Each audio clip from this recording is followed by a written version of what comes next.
Have you moved out yet? Since my eldest son will be living here, you, the dropout daughter-in-law, should leave. At a party showcasing the renovated in-laws' house, my mother-in-law said this to me with a chuckle. Mother-in-law and the couple, William and his wife, have always looked down on me for being a dropout. It seems they plan to take over the house my husband and I renovated. This might be a good chance to show them that everyone has their limits. My name is Olivia, and I'm a 42-year-old housewife. My husband, Jackson, is 40, making me the older spouse. Both my parents passed away from cancer when I was young. They didn't suffer long. They were hospitalized and passed away shortly after. I grew up moving from one relative's house to another. Growing up, I mistakenly felt the need to leave my relatives' homes as soon as possible. I have 2 younger brothers, and I felt responsible for supporting them. Ignoring my relatives' advice, I dropped out of school and started working. I left my brothers with my relatives and got a job at a company with a dormitory. I began a life of sending financial support to my relatives every month. Now, my brothers have grown up, married, and have their own children. After seeing them settled, I quit my long-time job. Currently, I'm helping out a friend's startup from home. Jackson and I have been married for 12 years. Our child turned 10 this year. Jackson is the younger of 2 siblings, with an older brother named William. When we decided to get married, Jackson optimistically thought we wouldn't have to live with his parents since he's the second son. But as it turned out, William and his wife didn't want to live with the in-laws and moved out early on. So, we ended up living with Jackson's parents, taking care of them. Mother-in-law seems to enjoy picking on her daughters-in-law. I've been shocked by her behavior since our first meeting. I believe William and his wife moved out because of mother-in-law's attitude. The first time I visited the in-laws' house, Emma, William's wife, was treated like a housekeeper by mother-in-law. I remember feeling scared seeing that, and I thought I'd never live with them. Moreover, mother-in-law is oddly obsessed with educational backgrounds. Both her sons graduated from state universities. My father-in-law used to be a college professor, and mother-in-law was a high school teacher before retiring. I married into this highly educated family. When mother-in-law found out I was a dropout, she strongly opposed our marriage. It was a miracle we got married. Even after our wedding, mother-in-law's condescending attitude towards me never changed. William and his wife are also college graduates. From them too, my days of being belittled began.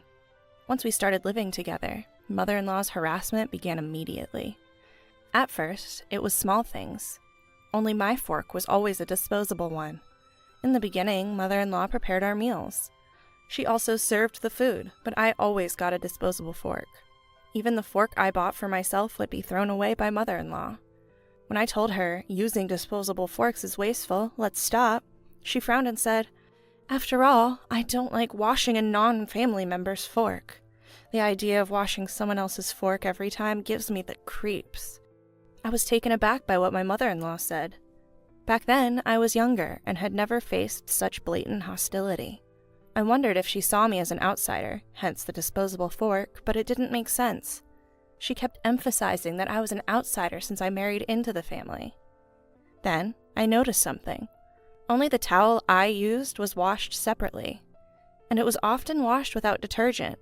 Many times it was left damp, leading to a musty smell. I was the only one using a moldy-smelling towel. Perhaps mother-in-law's eagerness to do the chores was a way to subtly torment me. There were times I came home late from work and found myself locked out. "Sorry, I didn't notice," she'd say with a sly grin. I was sure it was intentional. But there was someone else who added to my distress. Emma, my brother-in-law William's wife, or my sister-in-law. When I first met her, she seemed downtrodden, treated like a housemaid by mother-in-law. But once she was free from mother-in-law's grip, she changed. She teamed up with mother-in-law, the very person who tormented her, to harass me. I remember learning in school not to do unto others what you don't want done to you. Emma seemed to have forgotten that. The two, once at odds, now seemed eerily close. Every day they'd gossip about me, saying things like, "That's why dropouts are like this," right in front of me. I wish they'd at least gossip out of my sight. Emma seemed like a pushover for mother-in-law. She accepted everything mother-in-law said, and never forgot to sing her praises. The way she constantly tried to please mother-in-law left me speechless. Living like this was stressful.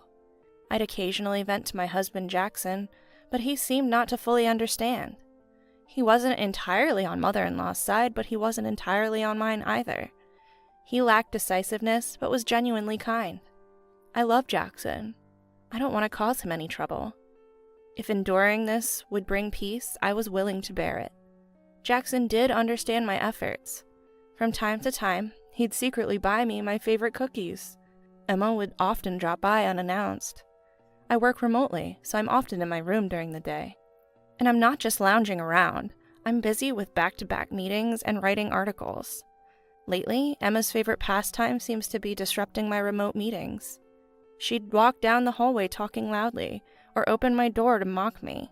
One day, she burst in saying, "Stop pretending to work, it's so off-putting." I was in an important meeting, dressed in a suit. She even waved at my boss on the screen. I wished she'd stop. After I managed to get her out, she and mother-in-law gossiped about me in the hallway. During the meeting, I was sweating bullets. It was an experience I never want to remember. Then, out of the blue, something unbelievable happened. We decided to have dinner with William and his wife, and mother-in-law splurged on high-end steak takeout. Even though it's a high-quality steak, I only had the side menu. Of course, I only got the side dishes. Such petty acts had been going on for 12 years. We had recently renovated the house, especially for the elderly father-in-law and mother-in-law. We made it barrier-free and renovated the old bathroom, even adding a small sauna. Both father-in-law and mother-in-law were thrilled, and so was Jackson. Of course, we bore the renovation costs. William and his wife were excited to see the new bathroom and sauna. We also renovated one of our rooms, which they visited. Seeing the screen Jackson installed for movie watching, they looked envious. After the tour, the steak arrived and the dinner began.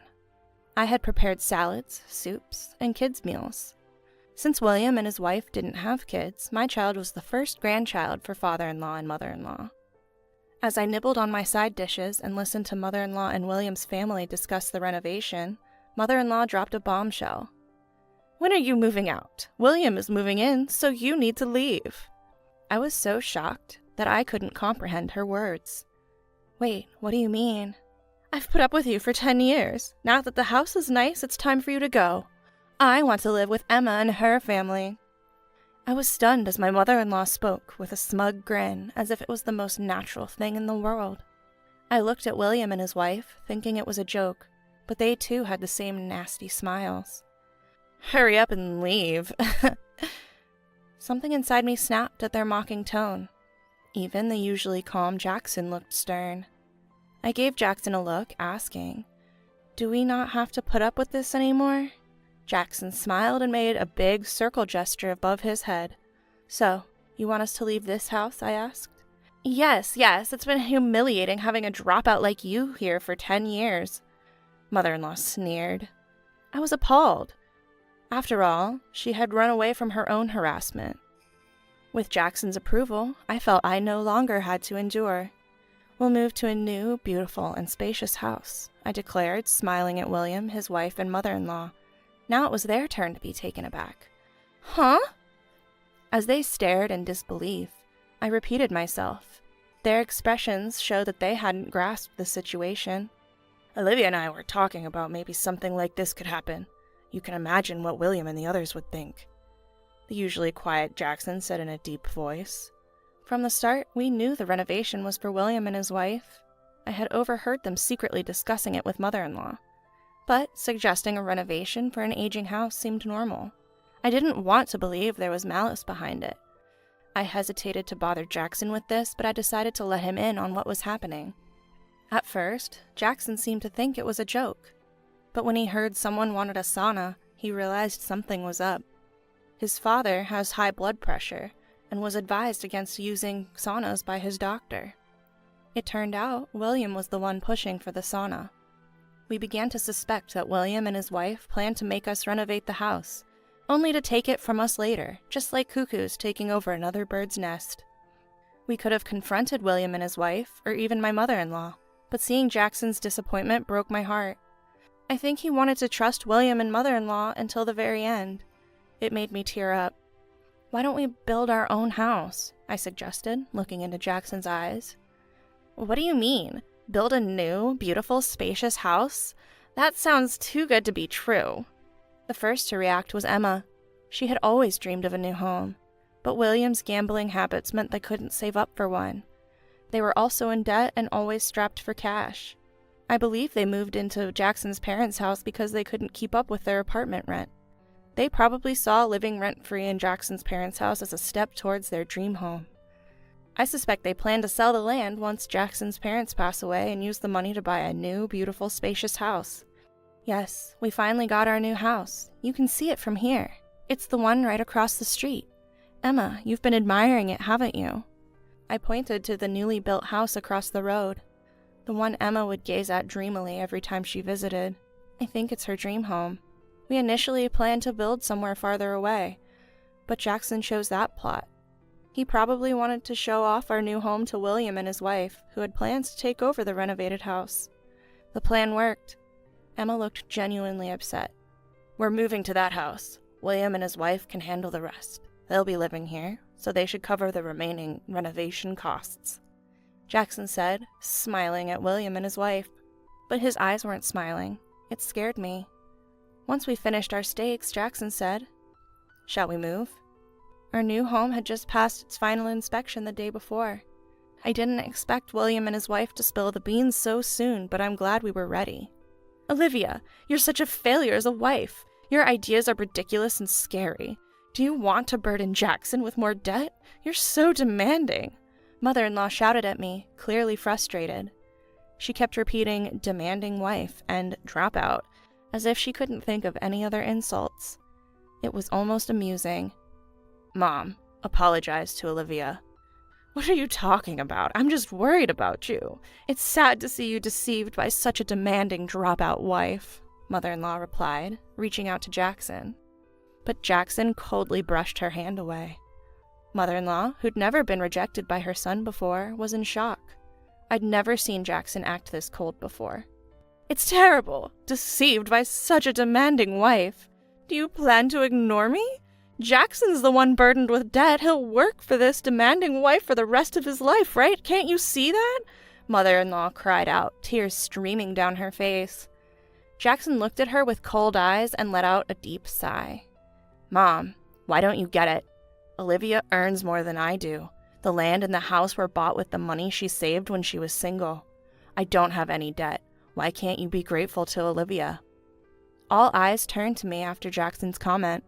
Right after middle school, I started working to financially support my younger siblings who were being raised by our relatives.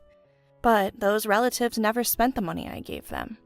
When I became an adult, they handed it all back to me. At the same time, I also received the life insurance money my parents had left behind. Only when I became an adult did I understand why my relatives had desperately tried to stop me from working right after middle school. It's true. You really should listen to the whole story before jumping to conclusions. Because I never spent money on myself, I grew up not really knowing how to use it. I became a woman whose hobby was saving.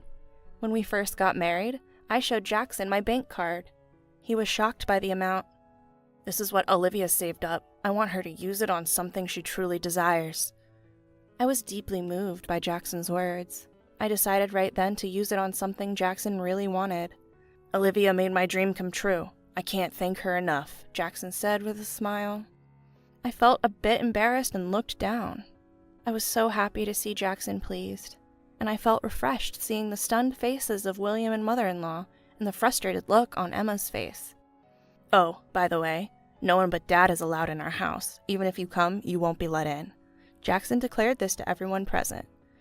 Father-in-law jokingly said, Oh, so I can visit, looking pleased. After we left, we could hear Williams shouting and Mother-in-law screaming for a long time. After that, true to Jackson's declaration, William, his wife, and mother-in-law were never allowed in our new home. Father-in-law, however, visited almost daily, happily teaching our child chess.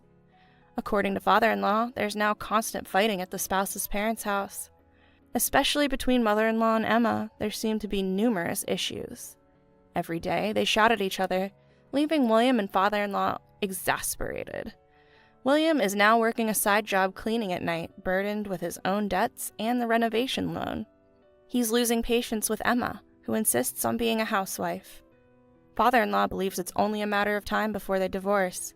We've never received apology calls from mother-in-law, but Jackson says there's no need to answer it, so we don't. Our new home is truly wonderful, and we're living comfortably. We even got the border collie puppy our son always wanted. We've set up a small dog run in the yard with artificial turf. Our son is thrilled to have the puppy that mother-in-law wouldn't let him get at her house. Perhaps he had been holding back because of mother-in-law, but in our new home he laughs out loud. Sometimes to drown out the yelling from across the street. We're considering installing soundproofing.